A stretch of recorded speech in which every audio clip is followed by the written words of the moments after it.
What's up residents, today we're going to talk about what happens when a Titan dies. What does the government do with the body? What happens to the area? Do civilians get involved? How long would it take to decay? Do the Titans somehow get more dangerous after death? We'll address all that here. And we've got a special guest, Clayton Fioriti, back out of our basement to join us for a special skit at the end of the video. Remember to subscribe to become a resident of our lovely town of DangerVille today, and follow us on Twitter at DangerVille Team, where you can come and talk to us and know about our next videos before they're even out. This is Alistair, and welcome to DangerVille.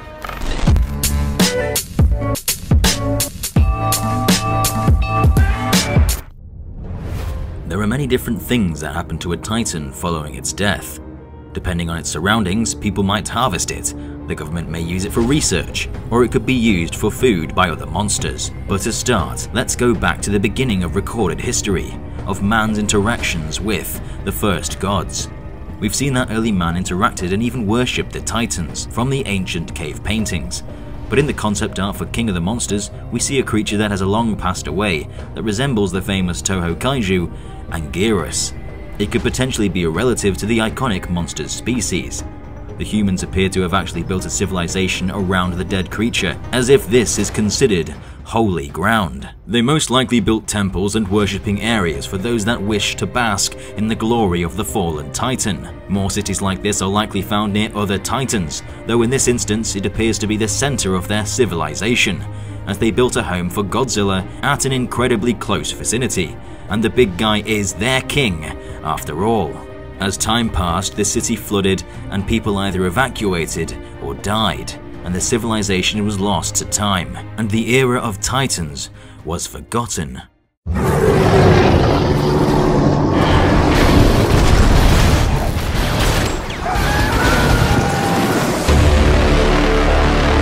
That was until Kong was found in the 70s, with a tribe of islanders worshipping him just like the ancient civilizations did to Godzilla. And on the island lay the parents of Kong, or what's left of them. Bones pecked away by the skullcrawlers, used as food for their offspring that lived in the caverns below. With how the skullcrawlers eat and how many there are, it would have taken less than a week to pick the flesh clean off the Titans. But at least the corpses didn't go to waste.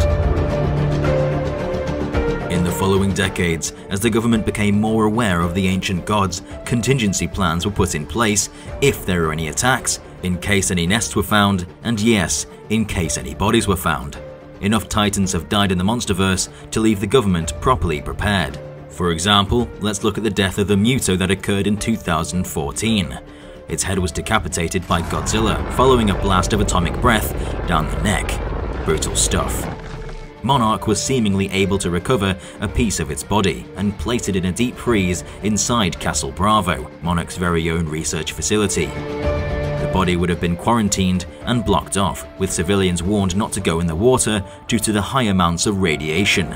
Iodine pills would have been distributed to anyone within a 20-mile radius to combat the radiation leaking from the body. Any food or water in the surrounding area would have been disposed of immediately. Tap water would be cut off, with people being warned to stay inside. The clock is ticking for the government to properly dispose of the creature before the radiation spreads any further. Hundreds of decontaminators equipped in hazmat suits and dosimeters would be deployed, with equipment used to break down the body, piece by piece, to make transportation easier. Robots would also be used to reduce the workload and assist with cutting down the body. The smaller pieces would then be taken to a remote area and buried deep underground in lead containers, and then covered in concrete so the radiation doesn't contaminate the area.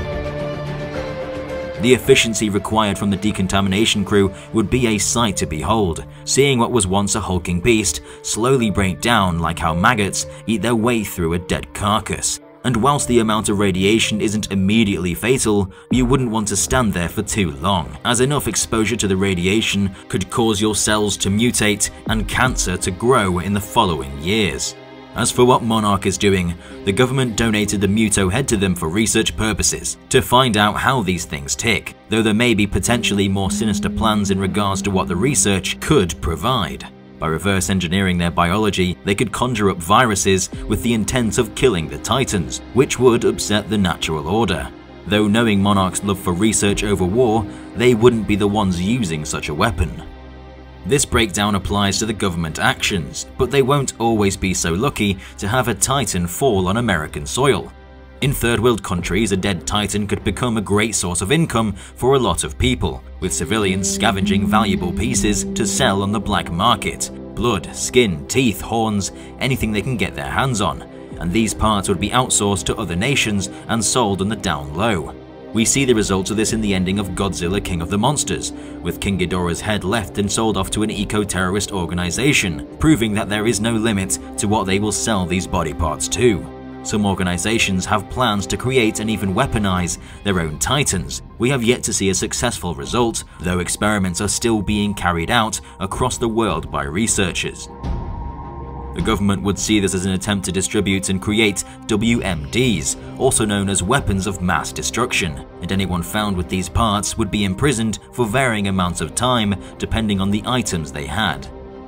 Body parts would be sold off for some potentially superstitious reasons, as these creatures have been heralded as mystical creatures that grants users special properties. For example, in Asia, rhino horns are considered an aphrodisiac, even though they're made of keratin, the same material found in hair and nails, so similar beliefs may be attributed to parts of the dead kaiju and sold on the dark web.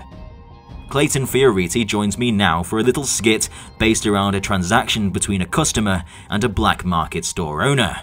Enjoy.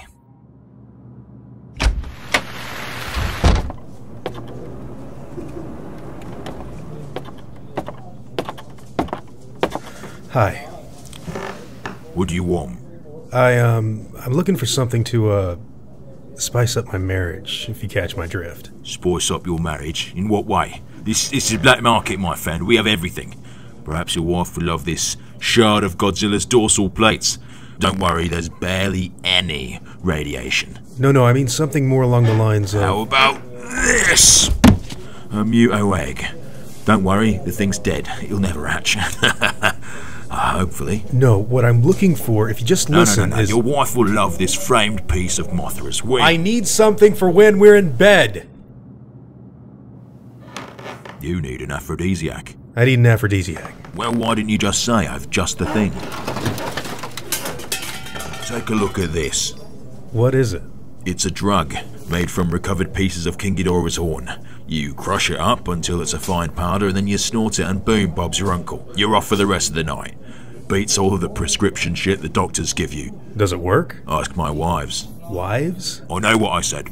How much for it? Well, this is rare stuff. There's not much going around. So for that gram there, let's say 10 grand. 10 grand? That's ridiculous! Oh, I'm sorry, why don't you just nip down to the other black market store? Oh wait, I'm the only one. Ghidorah's dead. This stuff is finite, and there's only one head left, and you'll certainly never find it, nor would you want to. What we recovered comes from what chipped off him when he was fighting Godzilla in Boston. This is a once-in-a-lifetime opportunity, my friend. Well, will you throw something else in there with it? I'll throw in this coat made of Kong's hair. Why the hell would I want that? Well, to look fabulous, obviously, but, you know, could be for your lovely wife. Fine.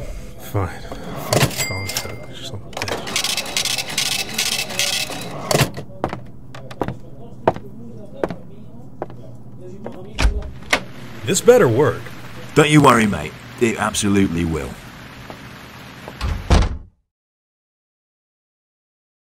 I hope you liked today's video. It was a lot of fun to make. If you did, be sure to give it a thumbs up. It helps us out a lot. Don't forget to subscribe to become a resident of DangerVille today. I've been Alistair, and we'll see you in the next one.